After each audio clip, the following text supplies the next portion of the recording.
नमस्कार दोस्तों, स्वागत है आपका आज के मुख्य समाचारों में। जी हाँ दोस्तों, आपको यहाँ पर देखने को मिलेंगी आज सुबह से लेकर शाम तक की तमाम बड़ी खबरें, मुख्य समाचार, ब्रेकिंग न्यूज़ अपडेट्स के रूप में। तो दोस्तों, आप सभी लोगों से रिक्वेस्ट है इस वीडियो को ज़्यादा से ज़्यादा लाइक और शेयर करें। तो चलिए दोस्तों, जान लेते हैं आज की पहली बड़ी खबर। सड़क हादसे में टाटा ग्रुप के पूर्व चेयरमैन साइरस मिस्त्री की मौत। मुंबई के पालघर में हुआ हादसा। जी हाँ दोस्तों, टाटा ग्रुप के पूर्व चेयरमैन साइरस मिस्त्री का मुंबई के पालघर में सड़क हादसे में निधन हो गया। पालघर के एसपी ने हादसे में उनकी मौत की पुष्टि की है। दोस्तों, उनका जन्म 4 जुलाई 1968 को एक भारतीय मूल के आयरिश व्यापारी परिवार में हुआ था। प्रत्यक्षदर्शियों के मुताबिक 3 बजे के आसपास एक्सीडेंट हुआ और उस दौरान कोई महिला उनकी गाड़ी चला रही थी। इस हादसे में कार में बैठे 2 लोगों की मौत हो गई है, जिनमें एक साइरस मिस्त्री हैं। महिला की पहचान अभी तक नहीं हो सकी है, वहीं कार में बैठे अन्य 2 लोग जीवित हैं। दोस्तों, प्रत्यक्षदर्शियों के मुताबिक नदी के पहले पुल पर एक डिवाइडर था। कार काफी तेज रफ्तार में थी और अचानक वह अनियंत्रित होकर डिवाइडर से टकरा गई और कार में बैठे साइरस की मौत हो गई। इस साल की शुरुआत में ही उनके पिता पोलोनजी मिस्त्री का निधन हुआ था। इसके बाद दोस्तों, अगली बड़ी खबर। गृह मंत्री अमित शाह ने चुनावी वादे को लेकर आम आदमी पार्टी को घेरा, कांग्रेस पर भी साधा निशाना। जी हां दोस्तों, केंद्रीय गृह मंत्री अमित शाह ने आम आदमी पार्टी और उनके नेता अरविंद केजरीवाल पर परोक्ष रूप से निशाना साधते हुए रविवार को कहा कि कुछ ऐसे लोग हैं जो चुनाव से 5 महीने पहले मैदान में उतरते हैं और कई वादे करते हैं। अमित शाह ने अहमदाबाद शहर में 4 स्मार्ट स्कूल के उद्घाटन के लिए आयोजित एक समारोह में प्राथमिक सार्वजनिक शिक्षा के गुजरात मॉडल की प्रशंसा की और कहा कि अगर किसी राज्य को शिक्षा संबंधी किसी मॉडल के बारे में सीखना है तो उसे गुजरात आना चाहिए। उन्होंने गुजरात में पूर्ववर्ती कांग्रेस सरकारों को राज्य में प्राथमिक शिक्षा को खराब स्थिति में छोड़ने के लिए जिम्मेदार ठहराया। गृह मंत्री ने कहा कि कांग्रेस शासन के दौरान छात्रों के स्कूली शिक्षा बीच में छोड़ने का अनुपात 37% था और 100 में से केवल 67 बच्चे ही स्कूल में दाखिला लेते थे। अमित शाह ने कहा कि राज्य का मुख्यमंत्री बनने के बाद नरेंद्र मोदी ने विद्यालयों में पंजीकरण अनुपात को 100% तक बढ़ाने के लिए कन्या, केलवड़ी और गुणोत्सव जैसी पहल की और वह छात्रों के स्कूली पढ़ाई बीच में छोड़ने के अनुपात को लगभग 0 पर ले आए। प्रधानमंत्री नरेंद्र मोदी 2001 से 14 तक गुजरात के मुख्यमंत्री रहे थे। इसके बाद दोस्तों, अगली बड़ी खबर। प्रधानमंत्री नरेंद्र मोदी ने उद्योगपति साइरस मिस्त्री की मौत पर जताया शोक, कहा उनका जाना उद्योग जगत के लिए बड़ी हानि। जी हां दोस्तों, टाटा समूह के पूर्व चेयरमैन साइरस मिस्त्री के निधन पर प्रधानमंत्री नरेंद्र मोदी ने शोक जताया है। उन्होंने ट्वीट कर कहा कि साइरस मिस्त्री का असामयिक निधन स्तब्ध करने वाला है। बकौल पीएम, वह एक उत्तम बिजनेस लीडर थे जिन्होंने भारत के आर्थिक कौशल पर भरोसा था। उनका चले जाना वाणिज्य एवं उद्योग जगत के लिए बड़ी हानि है। उनके परिवार और मित्रों के प्रति मेरी संवेदनाएं। दोस्तों, प्रधानमंत्री के अलावा कई बड़ी हस्तियों ने साइरस मिस्त्री के देहांत पर शोक प्रकट किया। एनसीपी प्रमुख शरद पवार ने कहा कि वह बहुत तेज और प्रभावशाली उद्यमी थे।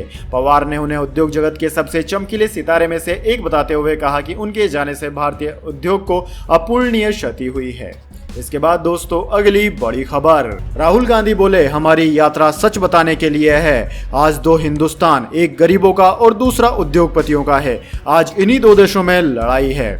जी हां दोस्तों, देश में बढ़ती महंगाई के खिलाफ कांग्रेस ने दिल्ली के रामलीला मैदान में हल्ला बोल रैली की। इसमें राहुल ने कहा कि देश में मीडिया, प्रेस और इंस्टीट्यूशन सरकार के दबाव में है। ऐसे में हमारे पास जनता के बीच जाकर सच बताने के अलावा कोई रास्ता नहीं है। राहुल गांधी ने कहा कि देश के 10 से 15 अमीर लोग जो सपना चाहे देख सकते हैं, गरीबों के साथ ऐसा नहीं है। लेकिन यह देश उद्योगपतियों का नहीं, गरीबों का है। इसके बाद दोस्तों, अगली बड़ी खबर। गुलाम नबी आजाद बनाएंगे नई पार्टी, कहा झंडा और नाम कश्मीरी तय करेंगे। कांग्रेस पर बोले, हमें बदनाम करने वालों की पहुंचे ट्विटर तक। जी हां दोस्तों, कांग्रेस से अलग हुए गुलाम नबी आजाद ने रविवार को जम्मू में कहा कि वे अपनी नई पार्टी बनाएंगे। उन्होंने कहा कि उनकी पार्टी का झंडा ऐसा होगा जिसे हर धर्म का आदमी स्वीकार करे। पार्टी का झंडा और नाम कश्मीर की आवाम तय करेगी। कांग्रेस से इस्तीफे के बाद यह आजाद की पहली रैली है। दोस्तों, आजाद ने कांग्रेस हाईकमान में से किसी का नाम लिए बगैर कहा कि मेरी नई पार्टी बनाने से उनमें बौखलाहट ले, लेकिन मैं किसी का बुरा नहीं चाहता हूं। उन्होंने कहा कि जम्मू कश्मीर को राज्य का दर्जा देना हमारा एजेंडा होगा। बाहरी आदमी जमीन न खरीदे, यह भी हमारा एजेंडा है। इसके अलावा नौकरी केवल जम्मू कश्मीर के लोगों को ही मिले, यह भी हमारा एजेंडा रहेगा। इसके बाद दोस्तों अगली बड़ी खबर, लौट के गोटाबाया घर को आए, थाईलैंड से श्रीलंका पहुंचे पूर्व राष्ट्रपति गोटाबाया राजपक्षे। जी हां दोस्तों, श्रीलंका से भागने के करीब 2 महीने बाद इसके पूर्व राष्ट्रपति गोटाबाया राजपक्षे शुक्रवार को थाईलैंड से स्वदेश लौट आए हैं। श्रीलंका में अभूतपूर्व आर्थिक संकट के बीच अपने इस्तीफे की मांग को लेकर महीनों से जारी विरोध प्रदर्शनों के 9 जुलाई को हिंसक रूप इख्तियार करने के बाद गोटाबाया राजपक्षे 13 जुलाई को देश छोड़कर भाग गए थे। उस समय प्रदर्शनकारियों ने कोलंबो में राष्ट्रपति आवास सहित कई अन्य सरकारी इमारतों पर धावा बोल दिया था। गोटाबाया राजपक्षे भारी सुरक्षा बंदोबस्त के बीच यहां भंडारनाई के अंतरराष्ट्रीय हवाई अड्डे पर पहुंचे। दोस्तों, कई मंत्रियों एवं सत्तारूढ़ श्रीलंका पोंदुजाना पेरामुना के सांसदों ने उनकी अगवानी की।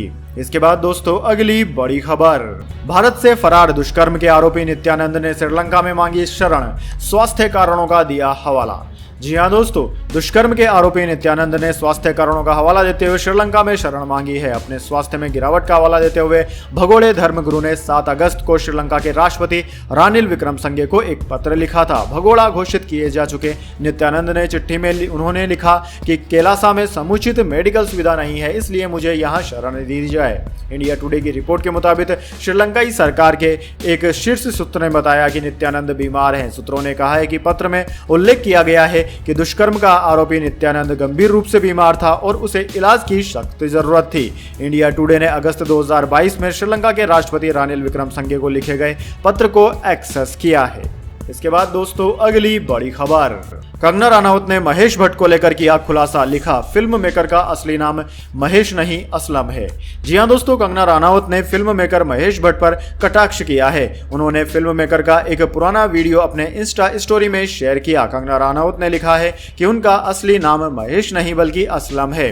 कंगना रनौत ने यह भी पूछा कि फिल्म निर्माता अपना खूबसूरत नाम क्यों छिपा रहे हैं। उन्होंने कहा कि महेश भट्ट को अपनी असली नाम का इस्तेमाल करना चाहिए, न कि किसी धर्म का प्रतिनिधित्व करना चाहिए। जब उन्होंने धर्मांतरण किया है तो उन्हें सच्चाई पर अड़िग रहना चाहिए। दोस्तों, कंगना ने क्लिप की एक सीरीज में महेश भट्ट के एक कथित वीडियो को शेयर करने के लिए इंस्टाग्राम स्टोरीज का सहारा लिया। एक्ट्रेस ने 2006 में आई फिल्म गैंगस्टर से बॉलीवुड में डेब्यू किया था। यह फिल्म महेश भट्ट प्रोडक्शन की थी। वीडियो में साफ देखा जा सकता है कि महेश ने उनके असली नाम और इस्लाम के बारे में अपनी भावनाएं प्रकट की है।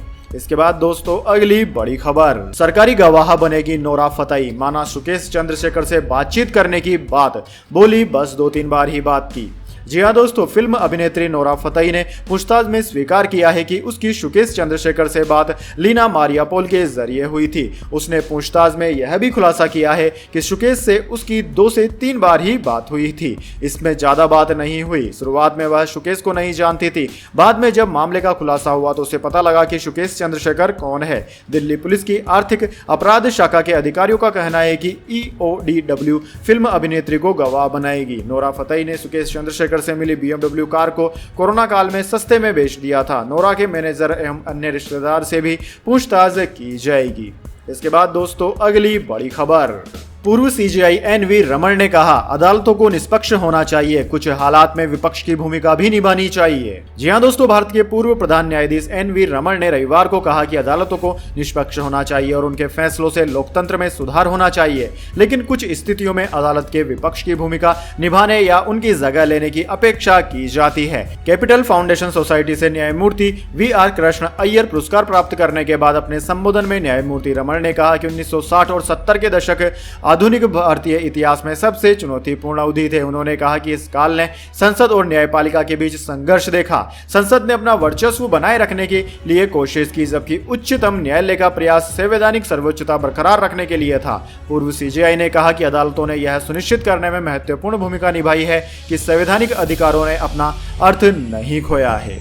इसके बाद दोस्तों अगली बड़ी खबर, पेटीएम की सफाई, ईडी की जांच के दायरे में आए किसी भी मर्चेंट से हमारा लिंक नहीं। जी हां दोस्तों, परिवर्तन निर्देशालय की छापेमारी को लेकर डिजिटल पेमेंट एवं फाउंडेशन सर्विसेज कंपनी पेटीएम ने सफाई दी है। पेटीएम की पेरेंट कंपनी 197 कम्युनिकेशन लिमिटेड ने रविवार को उन मर्चेंट से किसी भी तरह का संबंध होने से इनकार किया जो चीनी लोन ऐप मामले में ईडी की जांच के दायरे में है।